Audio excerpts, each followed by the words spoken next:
Hola, en el reto de hoy vamos a aprender sobre SQL. SQL es el lenguaje que utilizamos para comunicarnos con una base de datos. ¿Y qué es una base de datos? Vamos a imaginarnos que tenemos un archivo de Excel y eso va a ser equivalente a una base de datos. Y así como en un archivo de Excel tenemos hojas, vamos a decir que eso es equivalente a una tabla en la base de datos. Nosotros en las bases de datos guardamos la información que necesitemos para un determinado sistema y la vamos a guardar siempre clasificada de acuerdo a lo que nos vaya a funcionar en ese sistema. De igual forma lo haríamos en un Excel si estamos llevando algún tipo de control para nuestro negocio o para lo que sea. Vamos a buscar clasificar esa información de forma que tenga sentido para nosotros. Es igual, en la base de datos vamos a clasificar la información en tablas y las tablas van a ser tablas que tengan significado para nuestro sistema, ¿ok? Entonces acá tenemos una hoja películas y una hoja personas. Vamos, si esto fuera una base de datos, entonces podríamos decir que tenemos una tabla personas y una tabla películas. Y luego tenemos acá una hoja que se llama películas personas y acá yo tengo, digamos, la misma lista de películas y tengo asociado qué personas vio esas películas. Entonces, si por ejemplo yo quisiera saber qué películas vio Ana, yo puedo fijarme acá, seleccionar esos datos y digo cuántas películas vio Ana. Ana vio 3 películas. O qué películas fueron y las puedo seleccionar. O quién vio tal película y acá puedo ver la lista de nombres. Y así podría ir imaginando como más operaciones. O yo quiero decir, Andrea también vio esta película, entonces necesito como que actualizar este valor. El lenguaje SQL es el que nos sirve para realizar todas esas operaciones, agregar la información a la base de datos, traer información de la base de datos, eliminarla, modificarla, etcétera. ¿Ok? Acá en nuestro reto nos dicen que tenemos la tabla City, que tiene estas columnas y cada columna tiene estos tipos de datos. El tipo de dato number pues es un número y luego cuando vemos varchar 2, eso significa que es un tipo de dato, es una cadena de texto y vemos acá que tiene unos paréntesis, por ejemplo este dice 17, significa que la longitud máxima para esa columna son 17 caracteres.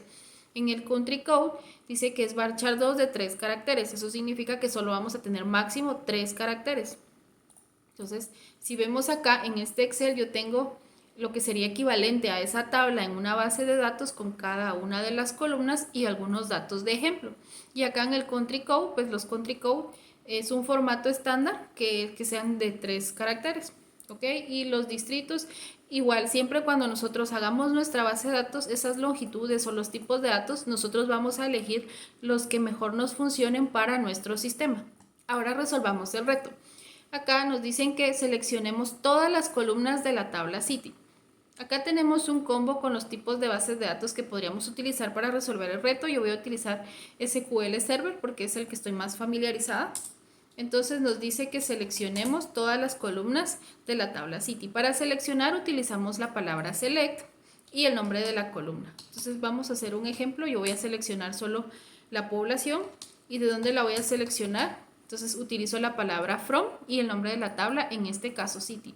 Escribir este select population from city sería equivalente a que yo seleccionara esto en un Excel, ¿ok? Entonces ejecutemos esto. Y por ejemplo, acá veo, están los datos que yo traje, que serían básicamente estos datos que tengo acá. Y todos los datos que tiene la base de datos son estos. Pero acá nos dicen en el reto que seleccionemos todas las columnas. Entonces yo podría escribir cada uno de los nombres de las columnas, por ejemplo, country code. Ejecutemos. Y acá ya tengo 2 columnas seleccionadas, incluso si yo cambio el orden, entonces acá en el select el resultado van a venir en el orden en el que yo le estoy especificando. ¿Ok? Pero como acá dice todas, en lugar de escribir cada uno de los nombres de las columnas, puedo escribir únicamente un asterisco y el asterisco significa que voy a leer todas las columnas de la tabla. ¿Ok? Acá ya pasamos el caso de prueba. Hagamos un submit code y listo, resolvimos el reto.